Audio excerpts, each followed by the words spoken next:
Do you know what fear truly looks like? It is not always in screams or fire. It hides in silence, in the breath before chaos begins.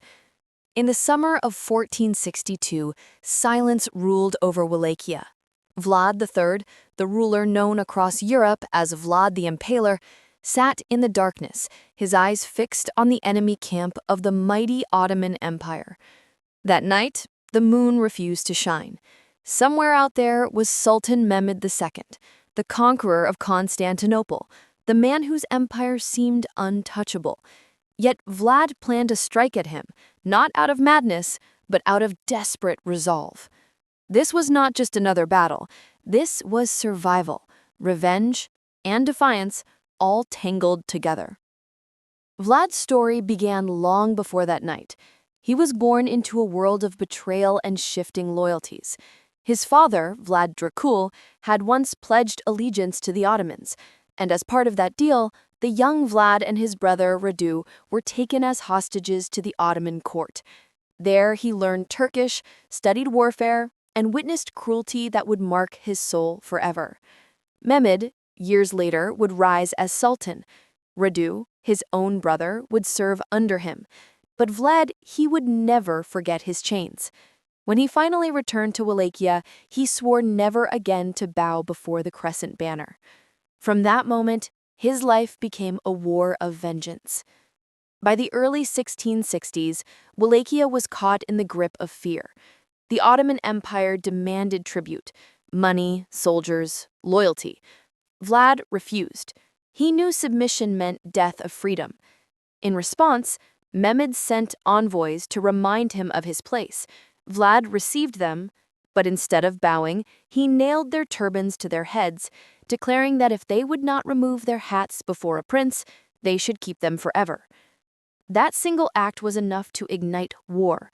Mehmed gathered an enormous army, close to 90,000 men, and began his march toward Targovesta, the Wallachian capital. Vlad's scouts watched their every move, waiting for the right moment. He knew he couldn't stop the Sultan by defense. He had to strike terror in his heart, and so he planned something no one expected, a direct attack on Mehmed himself. The plan was madness, to ride into the center of the Ottoman camp at night and kill the Sultan. His men thought suicide. Vlad only replied, "Better to die as a free man than live as a slave." On the night of June 17, 1462, the sky was black, the air heavy with the smell of rain and smoke. Vlad's chosen warriors, about 7,000 men, wore Ottoman uniforms taken from fallen enemies. Their faces were painted with soot, their hearts pounded like drums. From the hills they could see the faint glow of thousands of campfires stretching across the plains. The Sultan's tent stood somewhere in the center, surrounded by layers of guards. Vlad whispered to his men, "Strike fast, strike deep, and do not stop until you find the Sultan." The command was given. They rode down into the darkness. The first wave of attack hit the outer guards silently. Knives flashed, throats were cut, and confusion began to spread. Then, all at once, Vlad's men let out a cry so loud it shattered the calm. The camp erupted in panic. Horses neighed wildly, tents caught fire, and the smell of burning fabric filled the air. In the chaos, no one knew who was friend or foe. Vlad's soldiers shouted in Turkish, pretending to be Ottoman officers, giving false orders that turned Mehmed's camp into madness. Arrows flew in every direction. Smoke rose thick enough to hide the stars. Vlad himself rode at the front, cutting through everything in his path. He fought like a man possessed, his blade flashing under the faint light of fire. Witnesses later said he seemed unstoppable, his horse covered in blood, his armor dented, yet his eyes cold as stone. He moved toward the center where the Sultan's tent stood, slashing his way through lines of guards. But the Sultan had powerful protectors. The Janissaries formed a human wall around him, fighting fiercely.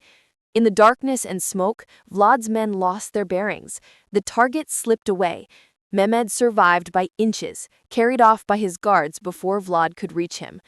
The attack raged for hours. The Ottomans fought among themselves, unable to tell enemies from allies. Flames devoured supply wagons, and screams echoed through the valley. By dawn, the ground was black with ash and blood. Thousands of Ottoman soldiers lay dead, their bodies scattered across the plains. Vlad pulled his men back toward the forests, their torches dying as the sun began to rise. The attack had failed to kill Mehmed, but it had succeeded in its true goal, to terrify the empire. Never before had the Sultan faced such chaos within his own camp. When Mehmed surveyed the battlefield that morning, even he was shaken. The destruction was immense. Horses lay tangled with men, tents burned to nothing, and the smell of death hung heavy. His generals urged him to continue the campaign, but as they advanced toward Trgoviste, they came upon something no one could have imagined: an entire field stretching for miles, lined with stakes, upon each a body. Over 20,000 impaled corpses of Ottoman soldiers, merchants, and captives. The sight was so grotesque, so overwhelming, that even the conqueror of Constantinople fell silent. The Sultan's chroniclers later wrote that Mehmed turned his horse away, murmuring, "What can one do against a man who does this to his enemies?" The army's morale broke. Some soldiers refused to march forward, fearing they would become the next forest of death. Mehmed realized that to continue was to invite disaster. The Ottomans retreated. Vlad had done the impossible. He had forced an empire to withdraw. But victory came at a price. His land was in ruins, his people starved, and his enemies were everywhere. For a time, Wallachia was safe, but Vlad's enemies were not done.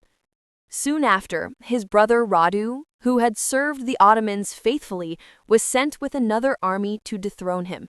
Many of Vlad's own boyars, nobles who once supported him, now turned against him. They saw in him not a savior, but a tyrant. Betrayed by those closest to him, he fled north to seek help from Hungary's King Matthias Corvinus.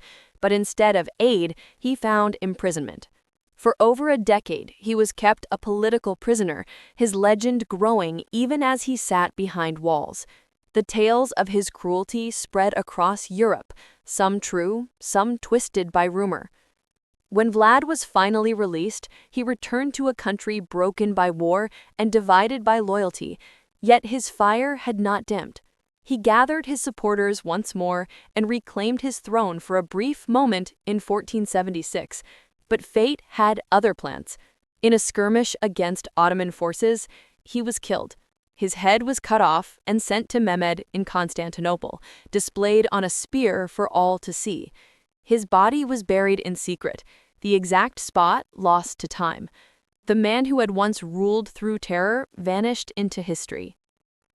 Yet death did not silence his name.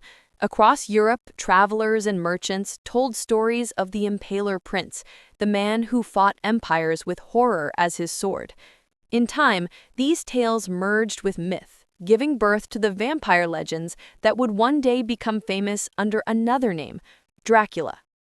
But behind the legend was a real ruler, a man shaped by pain, captivity, and the thirst for freedom. To his enemies, he was a beast. To his people, he was a shield. The truth, as always, lay somewhere in between. Vlad's night attack of 1462 remains one of the most daring ambushes in medieval history. He fought an army 10 times his size and forced it to retreat not through strength, but through sheer will and psychological warfare. His actions showed that fear can break armies faster than swords. But his story also shows the cost of such power. The same cruelty that saved his land also destroyed his legacy. History could never decide whether to call him a hero or a monster. Centuries later, when people hear the name Dracula, they think of fangs and darkness. But the real darkness was in the heart of a man who stood against impossible odds. His life was a war between love of country and loss of humanity. Vlad the Impaler was not born evil. He was made by the world he lived in, a world of betrayal, empire, and endless bloodshed. In his shadowed deeds lies a question that still echoes through time. What would you do to save everything you love?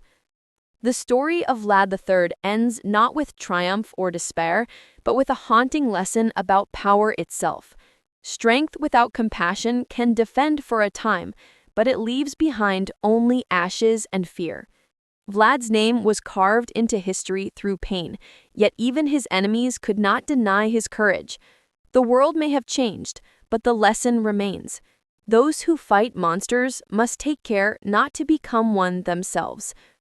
Moral: power can defend a nation, but mercy keeps its soul alive. Without mercy, even the greatest defender becomes the very thing he fears.